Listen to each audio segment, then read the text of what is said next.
একটা মিটিংয়ে আমি দেখেছি যে জুনিয়ররা এসে বসে আছে, ভাব ভাব গম্ভীরভাবে, বাহ কি সুন্দর সব শুনছে,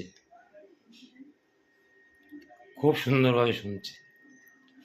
আমি বললাম, বাবারা, আমি যখন বক্তব্য ধরলাম বললাম, আচ্ছা প্রথম জনা কি কি বলেছে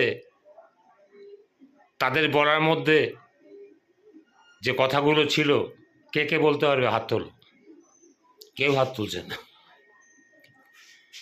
আচ্ছা দ্বিতীয় জনে যা বলেছে এদের মধ্যে কে কে মন দিয়ে শুনেছো একটু হাত তুলে বলবে?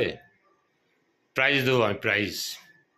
কি প্রাইজ দেবো? প্রাইজ তো নেই, ক্যাশ টাকা দেবো, ক্যাশ ক্যাশ পেমেন্ট করবো। হাত তুলছে না। এবার বললাম, আমি যেগুলো বলবো সেগুলো কি তোমরা সাজিয়ে গুছিয়ে বলতে পারবে? বলতে হ্যাঁ স্যার। আমি কেন? বলছে আপনারগুলো আমরা বাড়িতে গিয়ে রেয়াজ করি। আমি বাবা, আর সবারটা রেয়াজ করো না, আমারটা রেয়াজ করো? বলছেন না, আপনার কথাগুলো খুব ভালো, এই ভালোর জায়গায় আপনাকে থাকতে হবে।